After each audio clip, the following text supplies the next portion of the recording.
ایک بادشاہ کی 7 بیٹیاں تھیں۔ ایک دن بادشاہ بہت خوش تھا اور اپنی 7 بیٹیوں کو بلا کر پوچھتا ہے کہ میں تم سب سے ایک سوال پوچھوں گا اور اگر جواب اچھا لگا تو تمہارا من چاہا انعام دوں گا۔ سب قطار میں کھڑی ہو جاؤ اور ایک ایک کر کے بتاؤ تم کس کا دیا کھاتی ہو اور کس کا دیا پہنتی ہو۔ 7 میں سے 6 بیٹیوں نے کہا ابا حضور آپ کا دیا کھاتے ہیں اور آپ کا دیا پہنتے ہیں، آپ ہی کی وجہ سے ہماری یہ شان و شوکت ہے۔ یہ سن کر بادشاہ بہت خوش ہوا اور سب کو ان کی من پسند چیز دے دی۔ جب سب سے چھوٹی بیٹی کی باری آئی تو اس نے کہا میں اللہ کا دیا کھاتی ہوں اور اپنی قسمت کا پہنتی ہوں اور یہ میرا نصیب ہے۔ بادشاہ یہ سنتے ہی آگ بگولا ہو گیا اور کہنے لگا اے کمبخت تو نے میری ناشکری کی ہے، تجھے اس کی سزا ضرور ملے گی۔ شہزادی نے کہا جو حکم ابا حضور۔ بادشاہ نے سپاہیوں کو حکم دیا کہ جاؤ اسے جنگل میں چھوڑ آؤ، میں بھی دیکھوں کہ یہ میرے بغیر کیسے اللہ کا دیا کھاتی ہے اور اپنے نصیب کا پہنتی ہے۔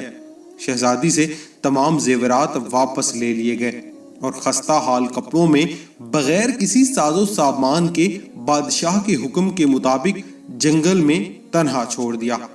لیکن شہزادی بہت پرسکون اور مطمئن تھی اور اللہ پر توکل رکھتی تھی کہ جو اس نے رزق اور عیش و عشرت میرے نصیب میں لکھی ہے وہ مجھے ضرور ملے گی۔ سب سپاہی شہزادی کو چھوڑ کر واپس چلے گئے۔ شہزادی جنگل کو دیکھنے لگی، چاروں طرف درخت ہی درخت تھے اور دوپہر سے شام ہونے والی تھی کہ شہزادی نے سوچا کیوں نہ کچھ لکڑیاں جمع کر لوں تاکہ رات کو آگ جلاؤں، کوئی جنگلی جانور بھی پاس نہیں آئے گا اور رات بھی گزر جائے گی۔ شہزادی جنگل میں لکڑیاں ڈھونڈنے چل پڑی۔ اس کی نظر ایک جھونپڑی پر پڑی جہاں باہر ایک بکری بندھی ہوئی تھی اور اندر سے کھانسنے کی آواز آ رہی تھی۔ پہلے تو شہزادی بہت حیران ہوئی کہ اتنی ویران جگہ پر جھونپڑی کہاں سے آئی۔ جب وہ جھونپڑی کے اندر داخل ہوئی تو کیا دیکھا، ایک بوڑھا ضعیف ایک چارپائی پر لیٹا ہے اور کھانستے کھانستے پانی مانگ رہا ہے۔ شہزادی ادھر ادھر دیکھتی ہے تو کونے میں ایک پانی کا گھڑا ہوتا ہے۔ وہ گلاس میں پانی بھر کر بوڑھے ضعیف کو پلاتی ہے اور جھونپڑی کی صاف صفائی کرتی ہے۔ اتنے میں بوڑھا ضعیف شہزادی سے پوچھتا ہے کہ بیٹی تم کون ہو اور اتنے بڑے جنگل میں تم اکیلی کیا کر رہی ہو؟ تب شہزادی اسے بتاتی ہے کہ وہ یہاں تک کیسے پہنچی۔ بوڑھا ضعیف اسے جھونپڑی میں ہی رہنے کا بولتا ہے اور کہتا ہے کہ میں شہر میں کام کرتا ہوں، صبح میں شہر چلا جاؤں گا اور 8 دن کے بعد واپس آؤں گا، تم یہیں رکو اور جھونپڑی میں کھانے کا سارا سامان ہے اور ندی پاس ہی ہے، تم وہاں سے گھڑا بھر لینا۔ صبح کے وقت وہ بوڑھا ضعیف شہر جاتا ہے اور شہزادی یہاں اکیلی جھونپڑی میں صفائی کر کے بکری کا دودھ نکالتی ہے۔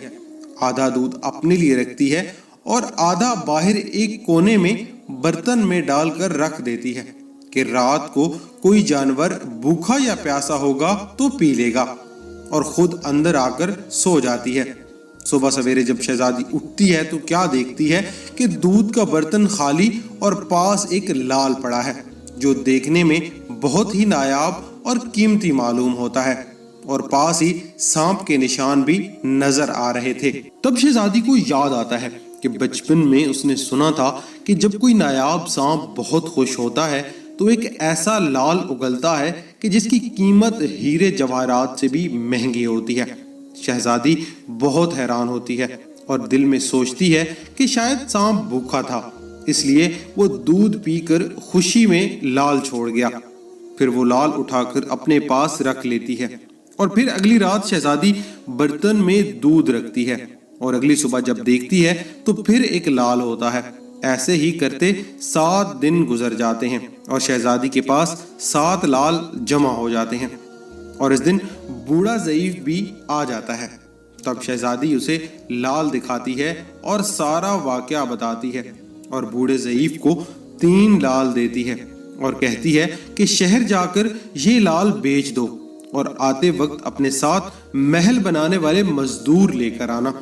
باقی 4 لال شہزادی اپنے گلے میں مالا کے طور پر پہن لیتی ہے اور کچھ ہی مہینوں میں جنگل میں ایک عالی شان محل تیار ہو جاتا ہے جس میں بوڑھا ضعیف اور شہزادی رہنے لگتے ہیں۔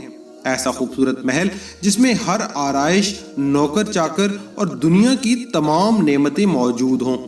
شہزادی جنگل میں لکڑی کی ایک فیکٹری لگاتی ہے جس میں غریب کام کرتے ہیں اور ان کی روٹی بھی چلتی رہتی ہے۔ دیکھتے ہی دیکھتے جنگل شہر نما بن جاتا ہے اور دور دور تک دھوم مچ جاتی ہے کہ شہزادی بہت رحم دل ہے۔ یہ خبر ایسے ہی بادشاہ تک پہنچتی ہے تو بادشاہ کے دل میں اشتیاق ہوتا ہے کہ دیکھوں تو صحیح کون سے ملک کی شہزادی ہے جس کی اتنی تعریف ہے۔ بادشاہ سپاہیوں کے ہاتھ ملنے کا پیغام بھیجتا ہے۔ شہزادی کے سپاہی جب شہزادی کو بتاتے ہیں تو شہزادی یہ حکم دیتی ہے کہ بادشاہ سلامت ایک شرط پر ہم سے مل سکتے ہیں کہ وہ اپنی تمام بیٹیوں کے ساتھ آئے۔ سپاہی جا کر بادشاہ کو پیغام دیتے ہیں۔ ایک دن بادشاہ اپنی تمام بیٹیوں کے ساتھ شہزادی کے محل جاتا ہے۔ شہزادی ان سب سے ملتی ہے لیکن چہرے پر نقاب کر کے، اور ان کے لیے 7 رنگ کے کھانے پیش کرتی ہے اور ہر کھانے کے ساتھ اسی رنگ کا جوڑا اور زیورات پہن کر آتی ہے۔ محل کی شان و شوکت، خوبصورتی اور شہزادی کا انداز بادشاہ اور باقی تمام شہزادیوں کو بہت حیران اور متاثر کرتا ہے۔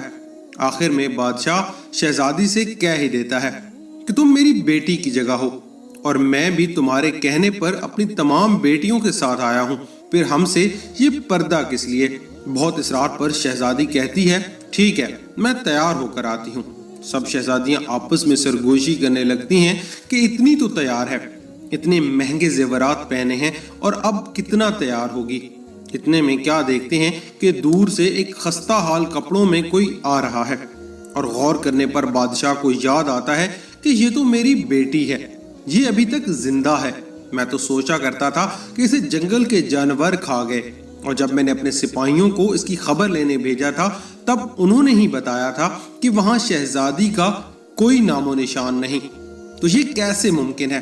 بادشاہ خوشی سے جھوم اٹھتا ہے اور کہتا ہے شہزادی کو بلاؤ، میں تمہیں شہزادی سے آزاد کروا کے لے جاؤں گا، چاہے وہ تمہاری قیمت میں میری ساری بادشاہت مانگ لے۔ یہ سنتے ہی شہزادی بولتی ہے نہیں ابا حضور، میں ہی وہی شہزادی ہوں، اور میں کہتی تھی کہ میں اللہ کا دیا کھاتی اور اپنے نصیب کا پہنتی ہوں، بس اسی اللہ نے مجھے کہاں سے کہاں پہنچا دیا ہے کہ آج میں آپ سے بھی زیادہ امیر ہوں۔ پھر شہزادی اپنا تمام حال بیان کرتی ہے کہ وہ اس مقام تک کیسے آئی اور دکھاتی ہے اپنے گلے کی مالا جس میں ابھی بھی 4 لال موجود تھے۔ یہ بات سنتے ہی باقی تمام شہزادیاں دل میں رشک کرنے لگتی ہیں اور سوچتی ہیں کہ اے کاش ہم نے بھی تب یہی کہا ہوتا کہ اللہ کا دیا کھاتی ہیں اور اپنے اللہ ہی کا دیا پہنتی ہیں۔ دوستو ہمیشہ اللہ تعالیٰ کی ذات پہ یقین رکھیں، وہ جس حال میں بھی رکھے ہمیشہ شکر ادا کریں کہ وہ ذات کبھی ہمیں اکیلا نہیں